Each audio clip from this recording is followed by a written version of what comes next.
Hello and welcome to another vlog. Today is all about potatoes, particularly second early potatoes, and what could be a potential disaster because I believe I've been infected with potato ring fungus, ring rot, whatever you like to call it. Don't know for sure yet. You'll see in this video what potatoes look like.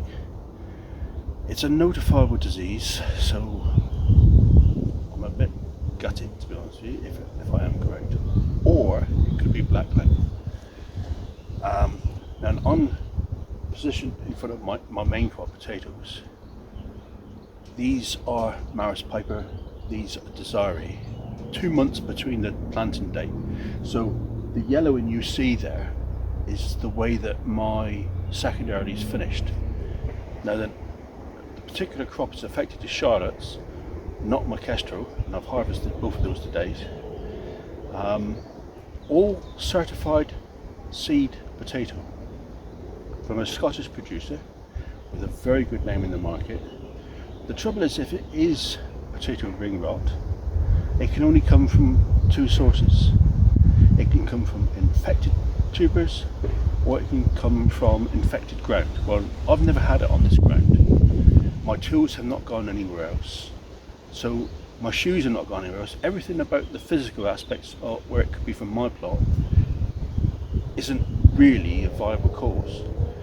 So if it is potato ring rot, it can only come from seed potato, which is pretty poor if that turns out to be the correct case. It'll be interesting to see if other growers on these plots will have the same problem with Charlotte's, because we all have the same seed supplier supplied in. So we'll wait and see on that one. Mine is miles ahead. These potatoes were planted in February into pots, planted out into the large 30-litre pots in March, late March, kept inside the tunnel, watered sparingly, and then they came out in April into ground that's behind me on the left over there, and were subjected to the heavy rains and excessive moisture we had in late April, early May, but were then kept quite dry until I harvested, now beginning of June. But at the right time. The yield wasn't spectacularly low, it wasn't great, it was okay. It's about what you'd expect, really, to be honest with you, especially from the particular compost I used, which was not really fortified with great compost. More on that later. So just a cap of what you're seeing now. These are Maris Pipers, and this is the way that my Charlottes looked before they went. It looks like normal aging. It doesn't look like it's disease, so that might be just normal aging.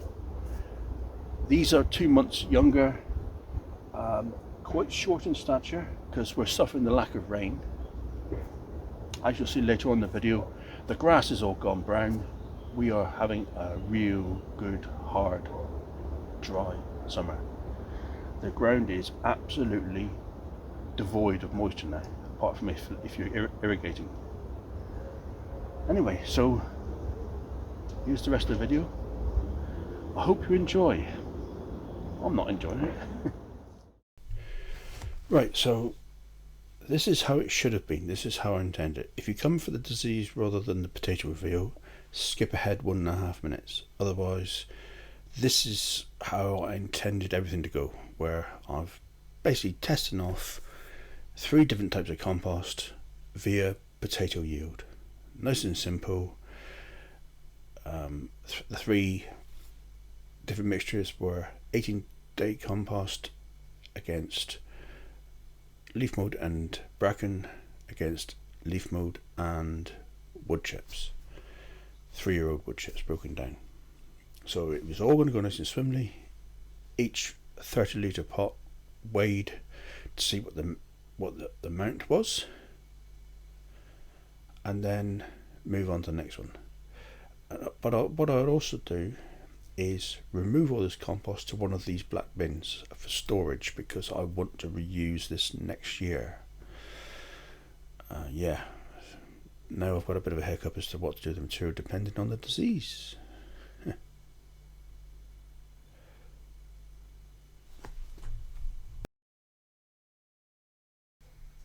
just want to draw your attention though to how wonderful this compost looks.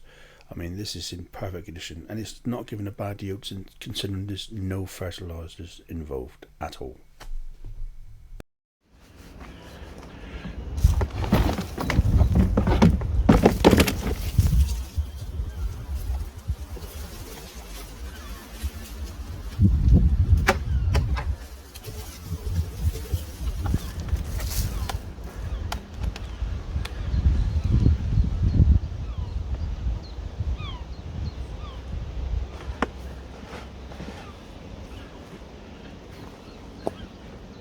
Leaf mould and wood chip.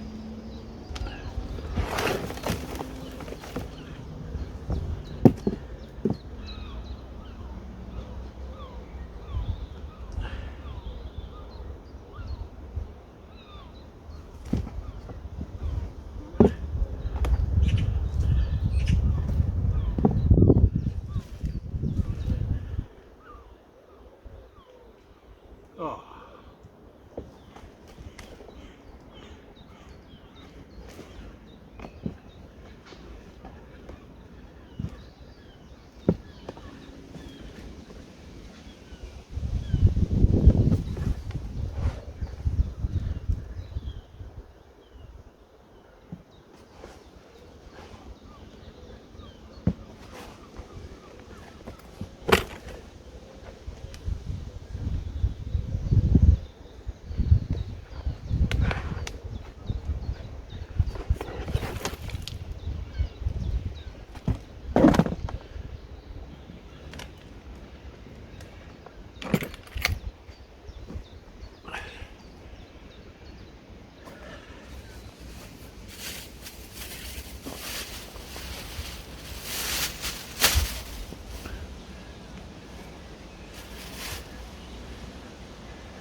£2.22.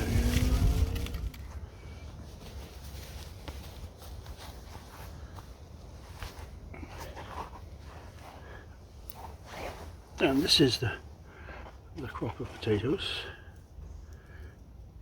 As you can see there, I can't actually see it, but as you see, they're soft inside, very mushy, pretty grim.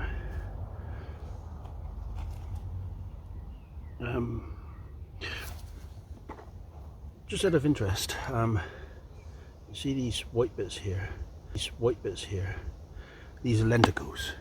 That's not necessarily an indication of anything. Lenticels can appear on perfectly good potatoes.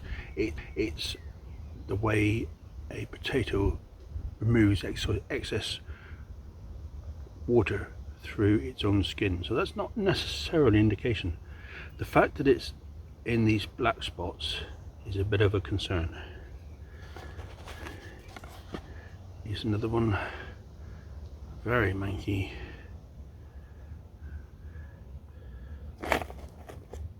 Another one.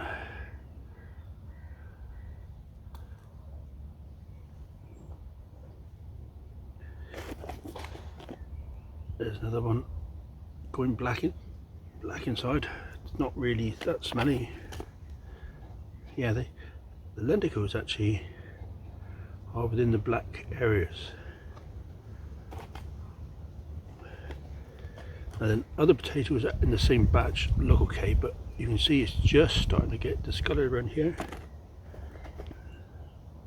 That's fine, that particular potato from the outside, but you see there's something on it there, so these are all going to get ditched. There's a one that's only just started the process.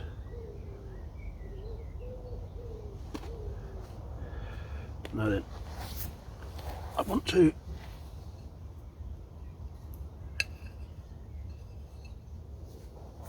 I'm not sure that is ring rot, because the rot is around the edges. A bit there, a bit here. I'll cut another one up. I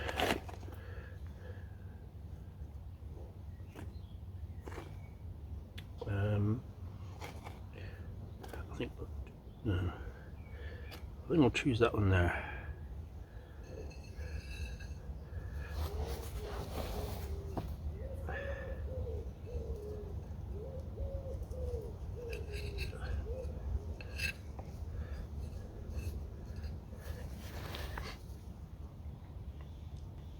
See, the rot is there. It's around here. See that stain there? That kind of tells me that it's ring rot. It's not clear enough to be certain. So this is going to have to get sent away for analysis of somebody, because I've got to make sure.